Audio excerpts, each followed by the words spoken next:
Hello! Before we get into things today, I have two pieces of news. The first of those is that there are workouts which will soon be appearing on our other channel.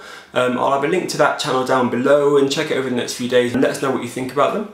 And then secondly, some of the older videos that were on that channel, for those of you who've been around for a little while, we used to have a series of guides on that channel which I removed because I wanted to make space for the workouts which are now there. But I also wanted to do a better job because they were kind of a series of video blogs, which was great, but didn't really inform me necessarily about how to do the diets and the different things that we tried out there. So I wanted to make them more a series of guides, which is what I'm working on now. And the first one of those is up. So the first one we're going to be recovering is the velocity diet. And the velocity diet, for those of you who don't know, is a diet where you eat only one meal per week and then spend the rest of your time drinking protein shakes to kind of keep your calorie intake, keep you alive, basically. And it's a really great way of losing body fat while maintaining body muscle. It really is very good for that. I still kind of have my doubts about whether it's something which people should be doing something so extreme, or whether they should just be kind of trying to learn how to eat healthily and do all the normal stuff that I generally recommend. But it is a really interesting experiment and it's a good test of your willpower if nothing else. So the first of the guides is now up. I'll include a link to that as well below so you can follow along with that if you'd like to. And yeah, so that's the news. So that's done, we can move straight on to Julie. And Julie is now at week 6 of her 12-week program, so the beginning of week 6. So at the end of this week, she'll be at exactly the halfway point. She's doing really well. We still haven't had any big fights or bust-ups yet, which is quite nice. As usual, I have a video of her just talking about how she's been getting on this week and how she's been doing. Hey, we are at the beginning of week 6 of the 12-week program, and I have some new foods that I can eat. Like 3 new foods, not very many, but some, which is exciting. The most exciting to me being some fruits, because I feel like those are a great snack. When you're hungry, apples, they're filling, they have fiber in them, they're yummy, and I'm excited about the addition of the apples, some soya and linseed bread, which has a very low glycemic index, and some other more fibrous fruits. And also my lovely chef husband has left the country, and now I am here to fend for myself without his delicious cooking.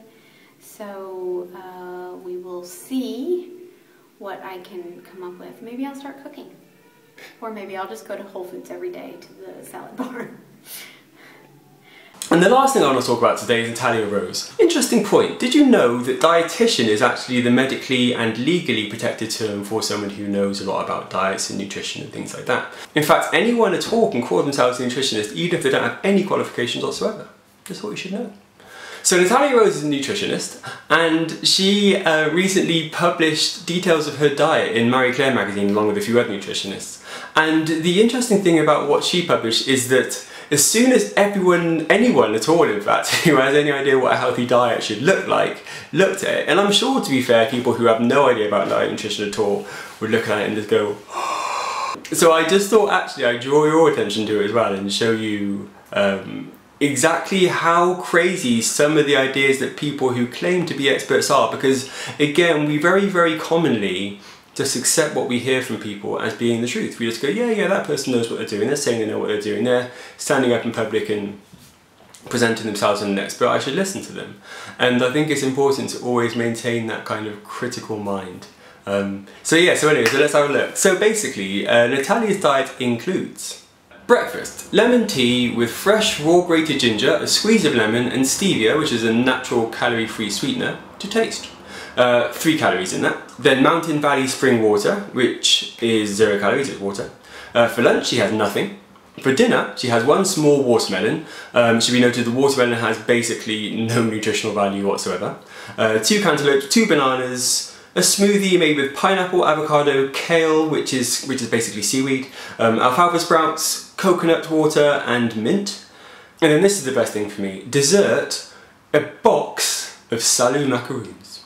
So Natalia's calorie intake for the day is 1779 calories or so, which is actually kind of fine, I think. I know that lots of guidelines recommend higher than that, but I think that's actually a pretty good level. But it must be borne in mind that 600 of those calories come from sugar and are in Not even one meal are in dessert, which is just kind of ridiculous. It is insane, in fact. And the rest of her diet has barely any protein, barely any fat, barely any fibre whatsoever. It's basically just fructose and the little bits of fibre that she might get from the fruit that she's eating. It's really, really not great at all. Natalia believes that we get most of our vitality from air, sunlight and clean water. I think I've got that right. Air, sunlight and clean water.